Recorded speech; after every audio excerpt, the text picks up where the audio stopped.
I have voted for it and I voted against it, but I will tell you today, because I have listened to my team and I have heard their explanations, today I will be supporting legalization of marijuana. With proper regulations, and I think that we need to, I think Maryland, this session wasn't ready to legalize it. I think that it needs to be studied and looked at, because there's a lot of things that need to be put in place before we take such a measure. I think that we should do that. What the biggest concern that I personally have about it is having had to live most of my life now through the so-called war on drugs, which has been, I wouldn't even say a colossal failure, because my great judge, Beck Harper, once said that you can't concede a war that you didn't honestly fight. I am just concerned that once we possibly legalize it and regulate it, that the same people that have suffered from the criminalization of it are now given an opportunity to now become licensees and benefit, and it's not the same kind of unfair, predatory system that has happened with criminalization, and the same profiteers profit and others are left out of that as well. So I think that we need to study it, and I'm in favor of that. I'm not sure if I'm sitting here right now, based on the work that we did on the decriminalization of the marijuana, and knowing how that was a playing field in reference to, especially the black community, 83% of those coming in contact was actually end up with a criminal record versus 17% of the white, when we know that it was consumed at the same level. But I don't know exactly what that really means in terms of legalization versus decriminalization. So I think the jury's still out on that, but I am open on it, and I will, just like we did with the decriminalization, we look at it very carefully, and I would definitely do what I think the community would want done. I think we need to learn from the experience in the two states thus far that have legalized marijuana. Big story yesterday in the New York Times about issues that have arisen in terms of implementation in Colorado. Another thing that gives me grave concern is that the tobacco industry sees this as an option, an avenue for them to increase their profits. And I've been in Annapolis for 32 years now, and there are very few black hats. A lot of things are gray, but the tobacco industry, they are bad actors, and their interest is not our children's interest in terms of legalization. So that causes me great concern as well. I think that the step that we've taken at this point for the decriminalization of marijuana is a good one. That allows the flexibility of the young offenders with a low amount of marijuana not to have a criminal record. I'm very proud of the fact that the medical marijuana bill did pass, and it's under my mother's name based on my sister's efforts, the Natalie Ember Prague Marijuana Commission. So I think that was very, very important, and I commend the delegation for passing that. But the decriminalization will allow lower incarceration levels and lower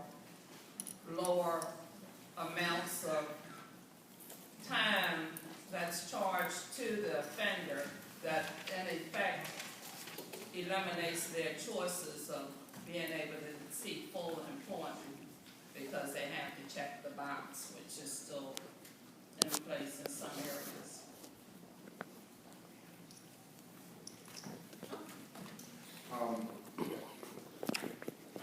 As someone that, I grew up in some of the worst neighborhoods in this city. Whether it was Murphy Homes, Lexington Terrace, Park Heights. I've seen the impact of what drugs and alcohol have done in our neighborhoods. And to think that we will have a bunch of people riding around, high and drunk, in our neighborhoods, I can't support it. I could not support it. I think it does a detriment to our people. I think it sends the wrong message. The first thing that we hear when people talk about legalizing marijuana, they think about the money. And they say, we can legalize it, we can use this money to do this. So now we're talking about not only leveraging and putting the future of our communities with gambling, now we're also trying to do it with drugs. I said, so where does it stop? And for me, it's not just a moral issue. I think I see the impact When we look at communities like Park Heights that have 43 liquor stores, then you're opening the gateway for them to have, what, 43 weed stores now? You know, so I think it sends the wrong message. I think we can find out that I think the legislation that's currently been passed is sufficient. I think as long as the decriminalization, I think that is sufficient at this point, the legalization now.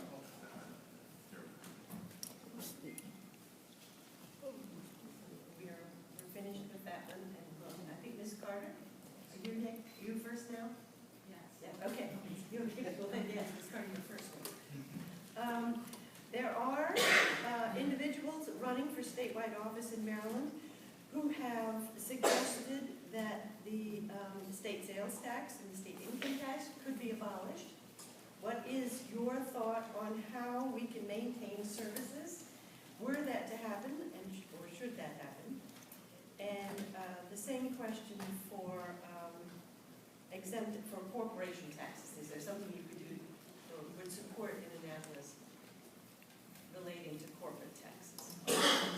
Well, I believe that for years we've talked about, and I've supported the concept of closing all remaining corporate loopholes, especially, corporations that are under different named entities that are able to slip through and not be fully taxed in the state of Maryland, that are doing business and profiting from Maryland. So I've always supported that. The question always is whatever we as legislators support is often not as important as what our leadership is ready to do.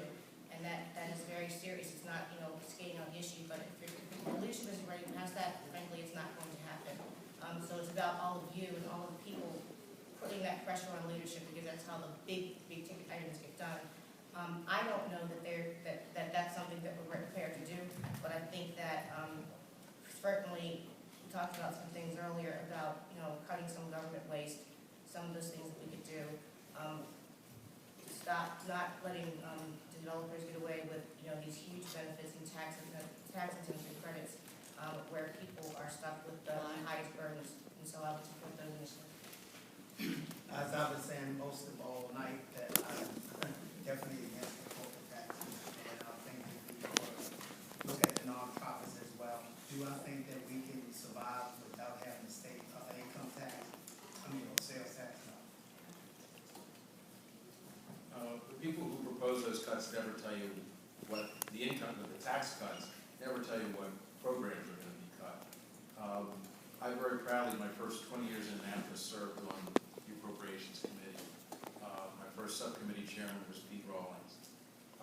And we have a AAA bond rating in the state. That's the best bond rating you can get.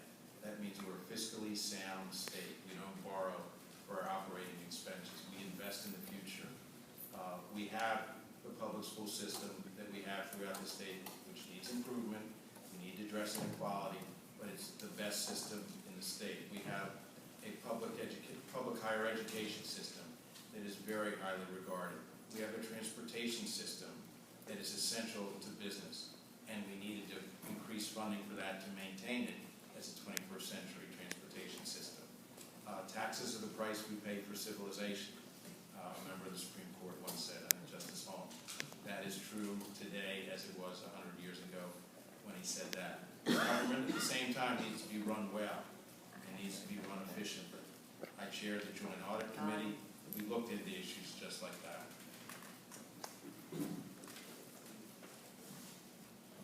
I don't think we can abolish the sales tax as much as I would like not to have one. I think it's necessary with the current budget, and I think there should be, as I said before, some corporate loopholes that need to be closed. A lot of that major corporate loosening of the belt is due to the lobbyists that are down there, and maybe something needs to be done about the impact of lobbying on corporations, and not have the legislators bow to the corporate lobbyists and listen to the community.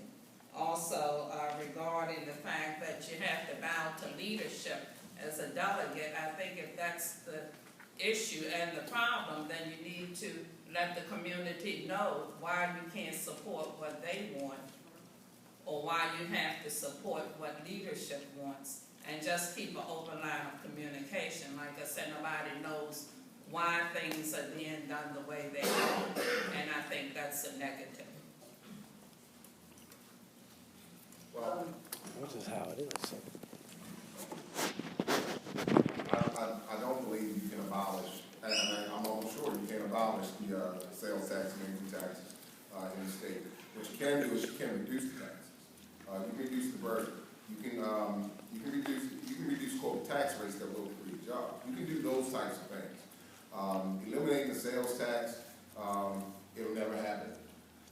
That's just honest as I can put it. It'll never happen. And the income tax, quite frankly, there are two things that my grandmother told me you would surely do: pay taxes and die. So I think a reduction in the tax rate is possible. I think is also, if you go to our website, you'll see we already made a part of the Homeowner Protection Act, where it was a one state, one rate. I would be in favor of a flat tax here in the state of Maryland.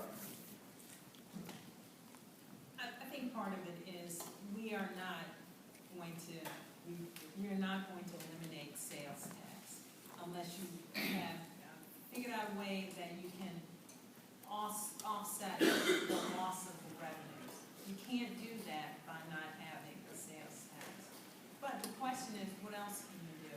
And so I would say to each of you here today, if there's something that you think we could do to substitute the sales tax, tell me what it is. Because I'll tell you this, that in some states there is no sales, rather there is no income tax. But sales tax is 12% or 14%. So you're going to get it one way or the other way. So I'm asking you, just think about the services that we know and love in the state of Maryland. And those services have to be paid for. And how are they paid for? I believe sometimes by creating revenues like taxes. And so you cannot say, as you have heard, let us reduce the or let us eliminate sales taxes. We can't do that. We have bills to pay. Okay. I have a couple. It is 8:29, so I think we have time for one more question and then closing statement. Okay. Okay? Oh dear. Oh dear. What am I supposed to do?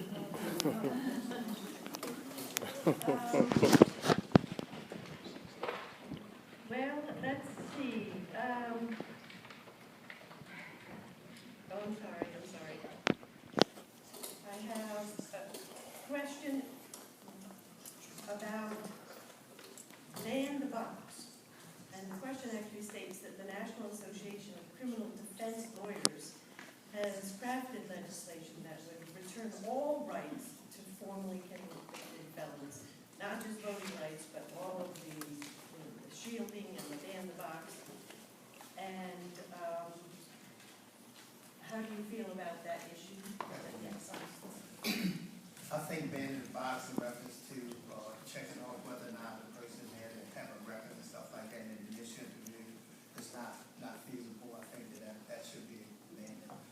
Just carte blanche, throw out everything and give everybody the rights back. I think that needs to be looked at because it depends on what you're talking about. I don't think that you can just throw the baby out with the bathwater. I think that you need to look at that and really examine what you're really doing. But right now, as far as arresting, I would say yes, definitely take that. I very proudly serve now on the Judiciary Committee along with Delegate Carter, and we have passed several bills in the last several years to increase your opportunity to expunge your record or to shield your record.